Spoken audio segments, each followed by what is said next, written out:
Hello दोस्तों, good evening. कैसे हैं? अच्छे हैं, मस्त है। ठीक है, देखिए बोर्ड एग्जाम को सब इम्पोर्टेंट टॉपिक तो मैं आपको दे ही रहा हूँ, और साथ में आपको पीडीएफ में आपको प्रोवाइड करा दूंगा। जो बच्चे अगर नहीं पढ़ पा रहे तो उनको हम पीडीएफ के माध्यम से प्रोवाइड करा देंगे, वो उसको ऐड कर सकते हैं। ठीक। लेकिन आज जो टॉपिक है, हमने आपको पर डे ना कोई टॉपिक देते रहते हैं, ताकि मैं सोचता हूँ कि आपको कहीं समस्या फ्यूचर में ना हो। तो आज हम टॉपिक बताएंगे। ये तो टॉपिक है चाहे 9th का हो, 8th का हो, 6th का हो, 11th का हो, 12th, किसी कोई बच्चा होना चाहिए, ये सबके लिए अलाउ होगा। ठीक है ना? और टॉपिक क्या है देख लीजिएगा। ट्रांसलेट है।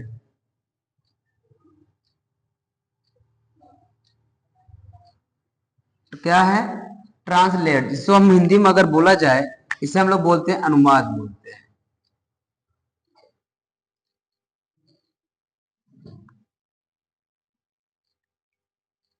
क्या बोलते हैं इसको? ट्रांसलेट।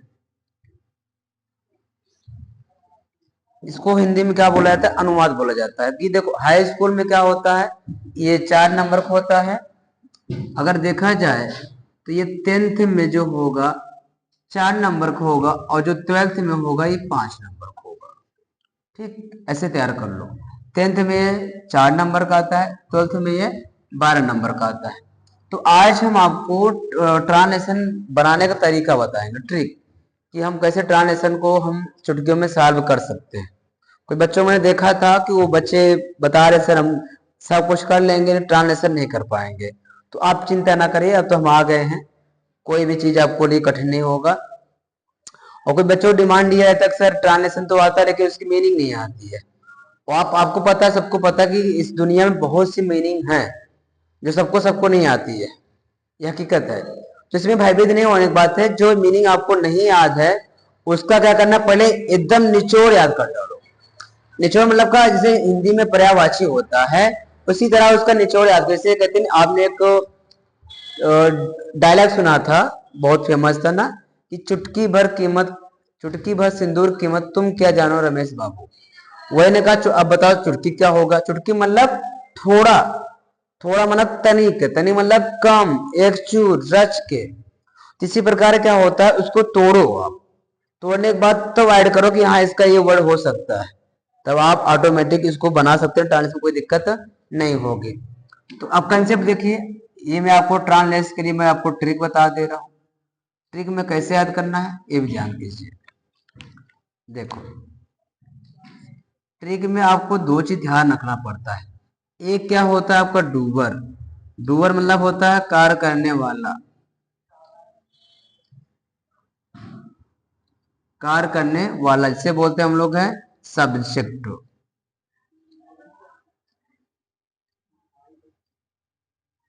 क्या बोलते हैं? सब्जेक्ट। एक होता है आपका ऑब्जेक्ट, जिसे हम लोग बोलते हैं कर्म, जो चीज किया जाता है। तो ये दो चीज आपको तैयार करना है, सब्जेक्ट और ऑब्जेक्ट। क्योंकि बच्चे बोलते सर हमको नहीं आता, हम मानते हैं भाई नहीं आता, सबको नहीं आ सकता, कुछ समस्या होती है, नहीं बन समझ में आता, तो कोई दिक्कत नहीं। दो चीज आपको भैया, दो चीज आपको तैयार करना, डूवर और ऑब्जेक्ट, मतलब सब्जेक्ट और ऑब्जेक्ट। और ये भी देखना होता है ट्रांसलेशन बनाते समय, हाई स्कूल में छोटा होता है लेकिन इंटर में जो होगा वो बड़ा होता है। ठीक, अब देखिए इतना हो गया होगा। अब यहाँ देखिए, और सब्जेक्ट जो होगा आपका दो तरह का होता है, इतना पता है। जो आपका सब्जेक्ट मतलब जो आपको कर्ता होता, कर्ता मतलब भैया कार्य करने वाला, इसको हम टाइप करते हैं 2 टाइप्स के। एक आपने पढ़ा होगा नाउन का सब्जेक्ट बन सकता है, और एक आपने पढ़ा होगा प्रोनाउन का सब्जेक्ट हो सकता है। और सब्जेक्ट आप दो तरह बना सकते हैं। नाउन को होगा किसी का नाम, आपने नाउन पढ़ा था, मैं नाउन पढ़ाया था विस्तार से। प्रोनाउन पढ़े थे, नाउन के स्थान जो वर्ड प्रयोग करते प्रोनाउन होता है। ये भी पढ़ाया था, ये पढ़ाया था। तो ये सब्जेक्ट जो बनेगा आपका, दो तरह से बनेगा। या तो वो नाउन का हो सकता है, या तो प्रोनाउन का हो सकता है। नाउन का क्या होगा, किसी का नाम होगा। और प्रोनाउन में क्या होगा, he she it I we you they, कुछ भी आ सकता है। तो आपको यही चीज तैयार करना है बस, नाउन और प्रोनाउन। ठीक, यहाँ तक बात तो समझ में आ गई होगी ना कि सब्जेक्ट क्या क्या होते हैं। एक नाउन होता है, प्रोनाउन होता है। अब देखो हमको करना कैसे, ट्रांसलेशन बनाते कैसे हैं, अब इसको भी देख लीजिएगा, हम समझा दे रहे। देखो ट्रांसलेशन करने के लिए कुछ ट्रिक, कुछ कंसेप्ट हैं आपके पास। कंसेप्ट फर्स्ट क्या होता है,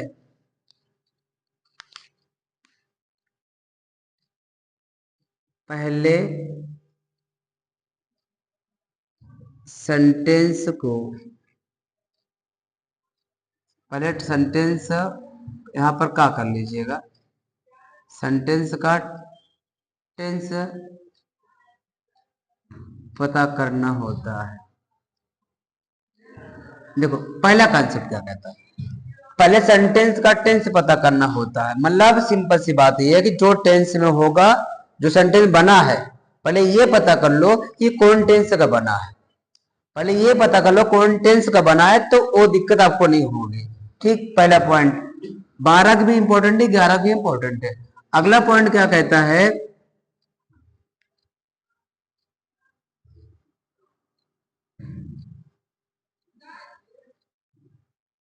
सेंटेंस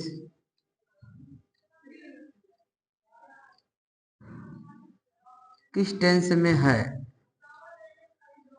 सेंटेंस किस टेंस में है, उसी के अनुसार हेल्पिंग वर्ब और मेन वर्ब का प्रयोग किया जाता है। अब आपको ये देखना होता है कि जो सेंटेंस दिए गए हैं उसका जो सब्जेक्ट है ये कौन टेंस में है, और उसी टेंस के अनुसार आपको हेल्पिंग वर्ब और मेन वर्ब लगा। जैसे सिंपल प्रेजेंट होगा तो डू डैश यस का मैं यस फर्स्ट फॉर्म होता अफर्मेटिव में।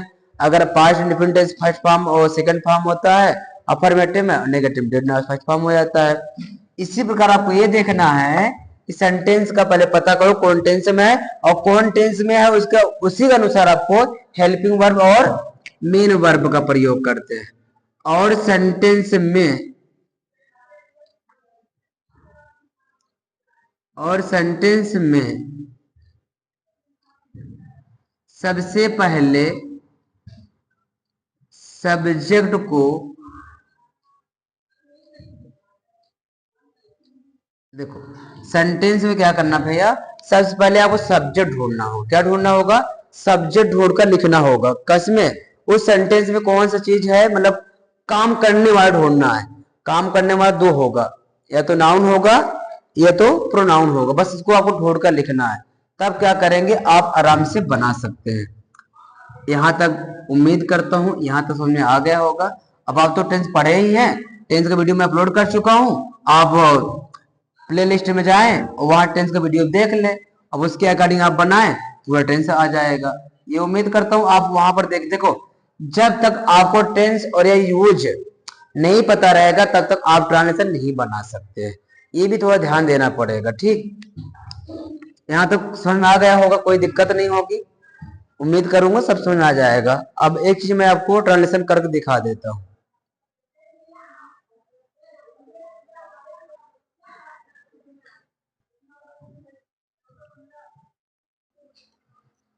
देखिए पहले मैं आपको कुछ समझा दे रहा हूँ छोटे भाषा में, उसके बाद बात आते हैं। देखो जैसे देखो,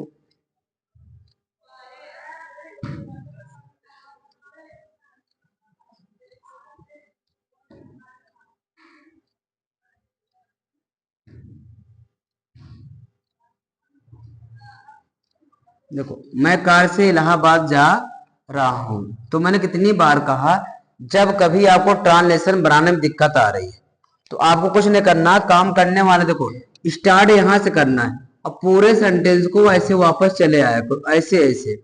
इतना आप कर सकते हैं। मैं आपको ये नहीं कह रहा ये ढूंढ के दिखाओ वो करके दिखाओ, ये कह रहा हूँ स्टार्ट यहां से करना है और पूरे सेंटेंस को वैसे वापस चले आओ। स्टार्ट यहाँ आई हो गया और कॉन्टिन्यूअस का है, यहाँ आई एम हो गए, जाना गो होगा, रहा का आईएनजी हो गया, फिर कहाँ टू इलाहाबाद हो जाएगा। अब सिक मीनिंग क्या हो जाएगा, यहाँ पर बाई हो गया, यहाँ पर कार हो जाएगा। देखो जब सेंटेंस आप ट्रांसलेशन करें तो ऐसी प्रकार बनाए जाते हैं, स्टार्ट यहां से करो और पूरा सेंटेंस वापस चले आओ, तो आपको वो चीज बन जाएगा। ठीक, जब तक आप ऐसे समझेंगे नहीं तब तक क्या हो जाएगा, वो गलत हो सकता है आपके साथ। देखिए ट्रांसलेट हिंदी चैन टू इंग्लिश, ये हाई स्कूल का जो है मोस्ट इम्पोर्टेंट ट्रांसलेशन है। क्या भाई, मोस्ट इम्पोर्टेंट है। ठीक, क्योंकि हाई स्कूल में ऐसे छोटे छोटे सेंटेंस आते हैं, ट्रांसलेशन ऐसे आते हैं। देखो अब क्या दिया है, इलाहाबाद एक ऐतिहासिक नगर है पूर्ण विराम, यह शिक्षा का केंद्र है पूर्ण विराम, यहाँ उत्तर प्रदेश का उच्च न्यायालय है पूर्ण विराम, गंगा और यमुना नदियां यहाँ मिलती है पूर्ण विराम। तब तक आपको ये चीज फोकस करना होगा, तब तक आप इसमें गलती करेंगे।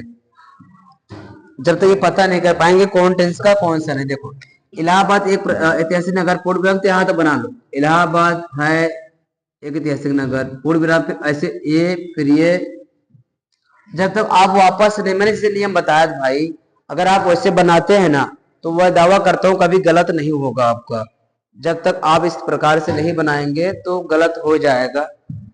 देखो इलाहाबाद को मैंने क्या बोल दिया यहाँ पर, इलाहाबाद, इज माने है, ए माने एक historical, Allahabad is a historical city पूर्ण विराम, पूर्ण विराम है तो फुल स्टॉप। सिटी जो होता है नगर भी होता है शहर भी होता है ना। यह शिक्षा का, तो it is,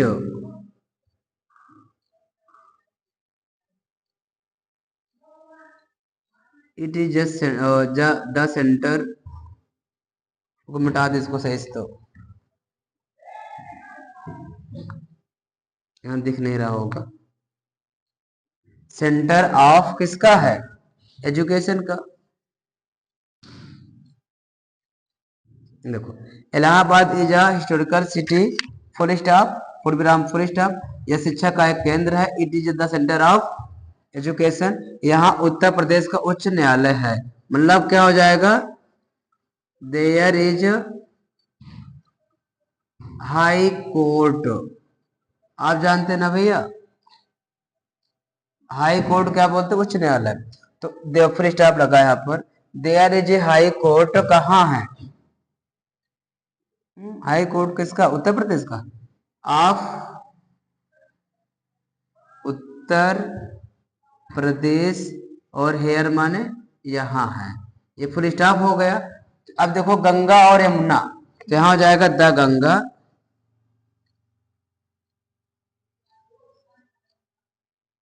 and the Yamuna, और कौन कौन सा, रिवर्स, मीट माने मिलती है, कहाँ मिलती है, यहाँ, तो हो जाएगा आपका हेयर।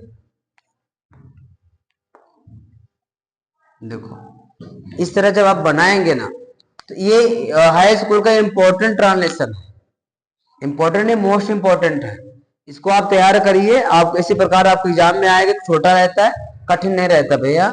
इसलिए मैं आपको इंपॉर्टेंट चीज आपको हर चीज बता रहा हूँ, ताकि आपको एग्जाम में कहीं से गलती ना हो, कहीं फंसे ना हो, और अच्छा नंबर से आप पास हो जाए।